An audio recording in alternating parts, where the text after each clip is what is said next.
Let's talk about this. AEW roster member has rubbed a lot of people the wrong way.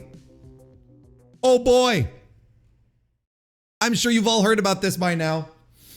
According to Fightful, MVP has rubbed a lot of people the wrong way backstage in AEW. This sentiment has been expressed by a number of talents, again, according to Fightful, a number of talents on the roster. The Hurt Syndicate member has made it known that he does not like Speedball Mike Bailey, and he did not want Bobby Lashley and Shelton Benjamin losing to Bailey and Kevin Knight. It's not clear why MVP dislikes Bailey or if Hurt Syndicate was ever actually planned to lose to Jet Speed. The report also states that MVP turned down pitches for the Hurt Syndicate to lose to FTR at Forbidden Door and All In. MVP reportedly suggested that they would rather lose to the Gates of Agony, the Outrunners, or Private Party, 3 teams they have already defeated this year. There is said to be frustration within the locker room, AEW locker room for that matter, that the faction beats everyone up, high fives the fans, does cool moves when they are supposed to be heels. However, numerous people have also expressed numerous people have also expressed that the backstage environment in the company is the best it's been in years.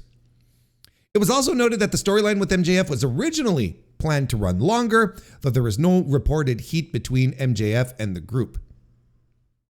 So, I'm sure you've all heard these reports here. I talked a little bit about this on the AEW Dynamite review this week. But, I also wanted to bring this up here and talk about it maybe a little more. Because look, I have always I feel like I always have the same kind of reflexes whenever this type of information pops up, right? I always feel like I have the same kind of flashbang, where it's like, okay, wrestlers backstage don't like each other. So basically your report is wrestling locker room is acting like a wrestler locker room, news at 11. I don't care. That's something where I'm like, who cares? I don't care as long as it doesn't affect what I'm watching on TV. That's the thing. Now we'll get into that in a second. But when I first see these reports, I'm like, oh, who cares? Honestly, it's a wrestling locker room. What do you want from me? And that MVP doesn't like Speedball Mike Bailey. Look, it's shocking. I'm like, why would you who dislikes Speedball Mike Bailey? Who sits around going, Speedball Mike Bailey, that son of a bitch, It's like, who doesn't like Mike Bailey? That's a little more shocking. But then again, look, here's the thing. Here's one thing that I understand about MVP from what I've gathered, okay? And I want to remind everyone, I don't have sources within AEW, okay? I'm not plugged into people that I can text up and say, what the fuck is going on? I'm not a scoopster, right? Just pay attention. I'm fortunate enough to be well connected with people who are well connected, and we can, information is shared and so on and so forth. And, so I'm like, okay.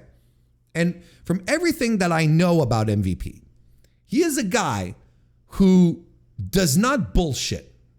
You will know on exactly what footing you stand with the guy, on which footing you stand with the guy, because he will make it clear if he likes you or if he doesn't like you. Not outright come up and say, you fucking suck, and slap you across the face. That's not what I mean. But it will be clear. Now, why doesn't he like Mike Bailey? Or at least we know he doesn't anymore. But help me work with me here, okay? I want you to work through my thought process here. Why wouldn't he like Mike Bailey? Now, knowing that he's a guy who is very upfront and doesn't bullshit, maybe, he walks past him backstage, and maybe Mike Bailey doesn't look up and shake his hand because Bailey is texting or he's fucking playing Balatro or whatever the fuck. And MVP takes it as a slight. You know how wrestlers are with these weird rules backstage, right? That could be a thing. Maybe he sees his gear. He sees like he's the most, he's the whitest guy in the locker room, and he's like, and maybe his feeling is, he does nothing for me, as opposed to, I don't like him. Maybe it's just like, Mike Bailey, yeah, sure, we don't know. What could it possibly mean? And it could be on a spectrum of things. But it turns out they seem cool. They seem fine with each other. They put out so they do their little video. You've seen it. I don't have it queued up, but you know what I'm talking about. They have the video where Mike Bailey is doing a little thing on his GoPro. An MVP. They basically playfully banter, telling each other to fuck off, and the Hurt Business is there, and they do that with their heads low, and everything seems cool, and it's fine. And honestly, I don't care. Again, I don't care if they don't like each other. This should not be news, and you shouldn't care either. Because you know why? Because you don't know these people. You don't know these people. I saw people on Blue Sky yesterday. It was like, well, here on Blue Sky, we are a team. We're clearly Team Speedball. There's no team. Don't pick a team. There's no team. We don't know these people. Don't create links that aren't there. I'm on team. I do not know these people. I'm on team. I do not know these people. I am not going to vouch for them. I'm not going to say Speedball is the best guy when I don't know the guy. All I know is that he's a professional wrestler that entertains me and that I like. And he seems to have a good head on his shoulders. He's a good little guy from Montreal. But I don't fucking know. I'm not going to pick a side here. But I don't have to pick a side. I'm not involved. Doesn't concern me. I don't know these people. God damn it. I don't care enough about whether they get along or not. It's none of my concern. What was irritating was people pretending that this was a WWE psyop or whatever. Don't get me started. Why are we... too late. You got me started. What AEW fans have to calm the fuck down on, and it really is irritating, is when there's the slightest bit of bad news that gets published about, or starts making the rounds, not even gets published, just starts making the rounds about AEW, right? Something happening, just a little negative news. And if it dares to happen on a pay-per-view week or on a Wednesday, and it's like, oh no, this is clearly, again, the conspiracy. Look, it's good that people are media aware, all right? Because I think the whole CM Punk saga has broken a lot of brains. I think a lot of people have created a heightened sense of, and with the Legental activity, I think a lot of people have acquired a heightened sense of precaution when it comes to the stories that are put out regarding AEW and wrestling in general, and when they are released and who's saying what. And I think that's a good thing. But I also think you need to rationalize and stop being a fucking weirdo. That whenever something happens on a Dynamite, that it's suddenly some kind of conspiracy. Like that at some point, it's not everything being stacked up against All Elite Wrestling. Sometimes it's just something's just going to happen, or something's going to report a little this and that, and it's just going to be some bad news, and that's all there is to it. But then it's like, oh, of course, it's coming out on a Wednesday. Oh no, we're chipping away at AEW. We're breaking everything down. AEW can't have anything nice. It's the Fed. The Fed is feeding news to the sheets. Oh my God! Like it's always extremes with these fucking fans. It's like you can applaud them for developing like media literacy, but then they take it too far. It's always too much. My God. All right, back to the MVP thing. So okay, so why am I talking about this? And you're probably, if you're smart, you're probably saying, well, Warren, if you don't care about wrestlers being mean to each other backstage or not liking each other backstage, why are you talking about it then if you don't care? Well, because the other elements here I do care about. And they all come in together with stuff that I've heard and that I know. And look, the reports that, they're difficult to work with, that they're turning down jobs and whatnot. I don't understand that. I don't understand it because there's one guy in control in this company. There's one guy in control. There's one boss, and it's Tony Khan. And Tony Khan, recently said, right, not that long ago, said something to the effect of, well, we got to, moving forward, I want to work with people who are good with AEW, who connect with our values, or who are good fits, right? That's what he was talking about, and that makes a lot of sense. Now, if he's dealing with people who are turning down pitches and whatnot, that's one thing, right? But if MVP is going to him and saying, my boys are not going to do any jobs and so on and so forth, that's preposterous. Tony Khan has to put his foot down and say, no, and I would assume that this is where Tony Khan is at now. I would assume that, everything that happened with the Elite and CM Punk, and then, the other malcontents that followed, I think at this point if he hasn't learned how to change his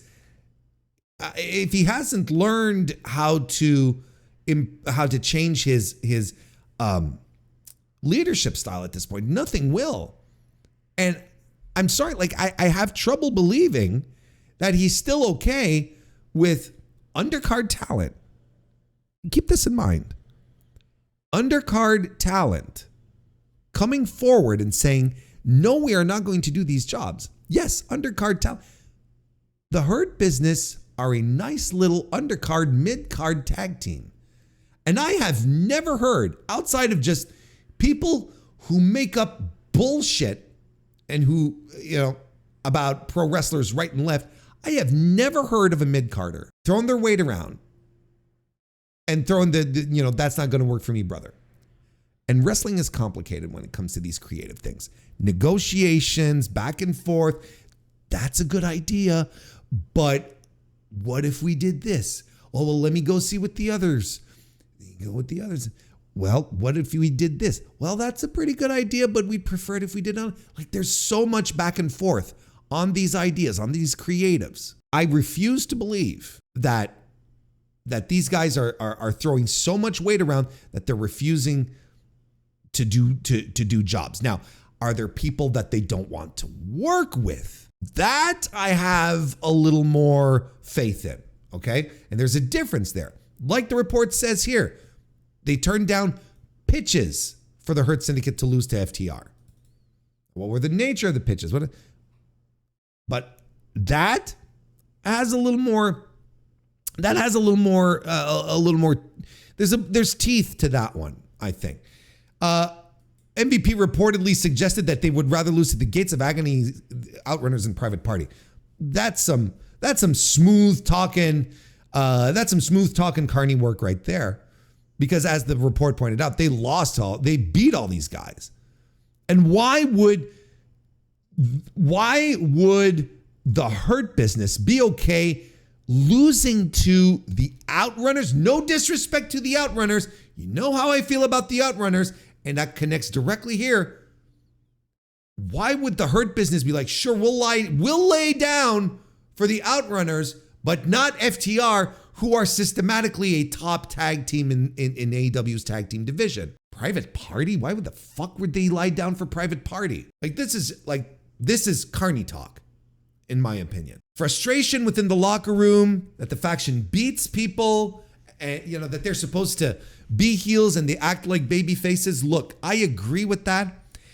And it addresses sentiments that I've gathered as well. It addresses a lot of sentiments. I don't think outside of these, these specific things here, right? The MVP turning down pitches and,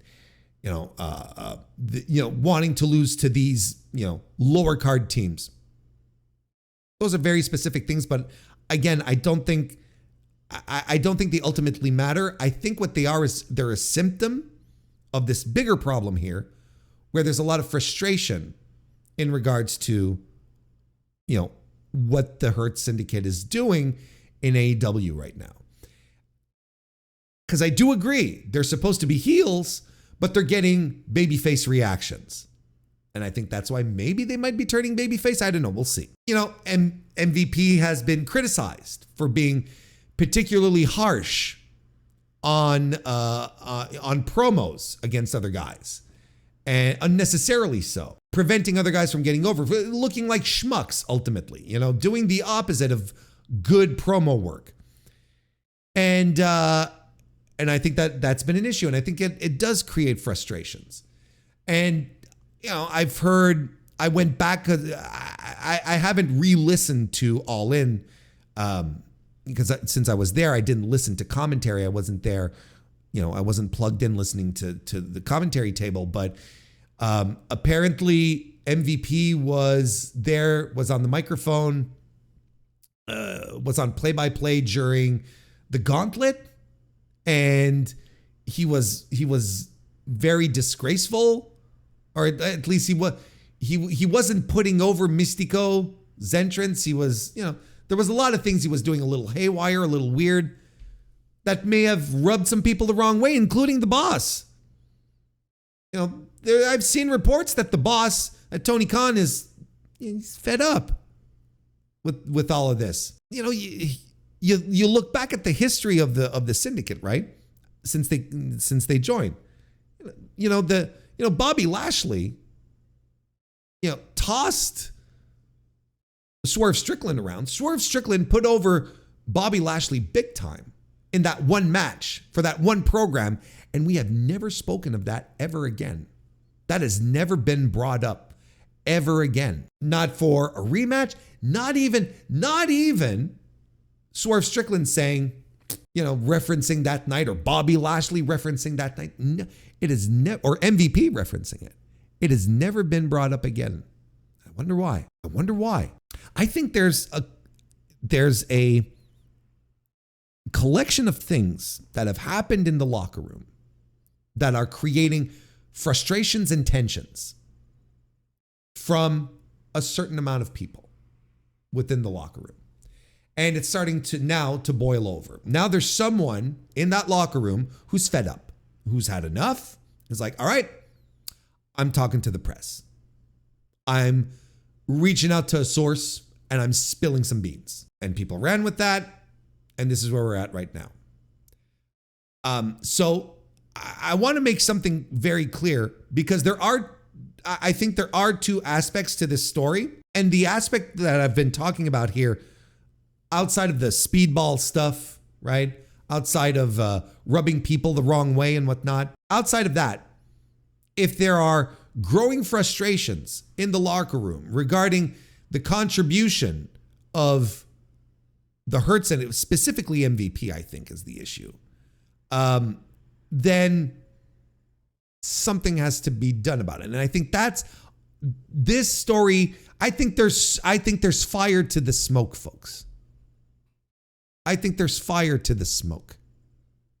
I wouldn't poo-poo this part.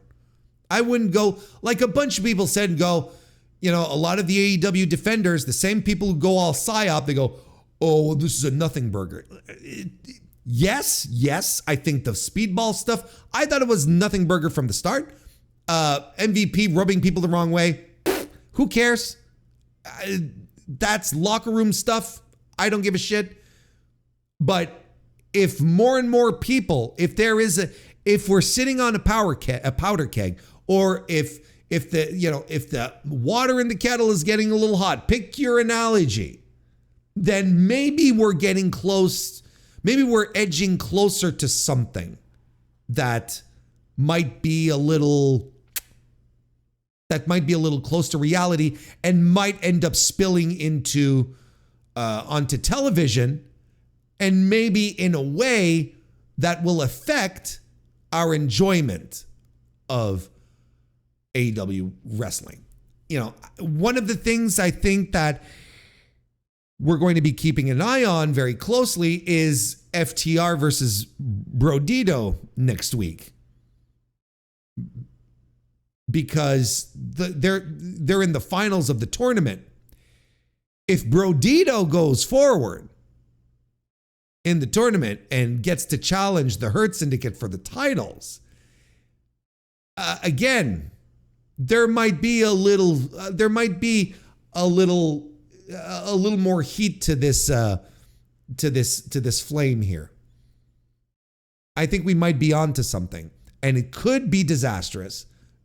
It needs to be quashed, though.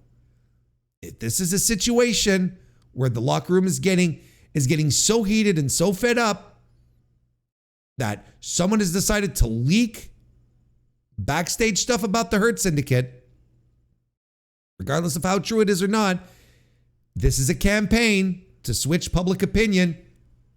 This is exactly what this is. And when you think about it, when is the last time something about backstage maneuvering and nonsense has happened in AEW? It hasn't happened in a while. So when the report here says that despite what's going on here, the backstage environment in the company is the best it's been in years, I believe it, because people are not hightailing to the sheets, to Dave, to SRS, to Mike Johnson at any given moment to spill the beans. That's not what they're doing. 2 years ago, that's all that would happen. That's all it was. The locker room seemed in complete disarray because everyone was tired, fed up, angry, irritated, frustrated. They were just venting. They're just getting everything out there.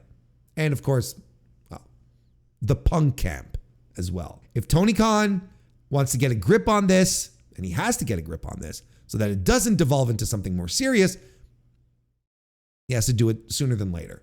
So I would tell you, kind listeners, viewers of the Mr. Warren Hayes show, I would tell you to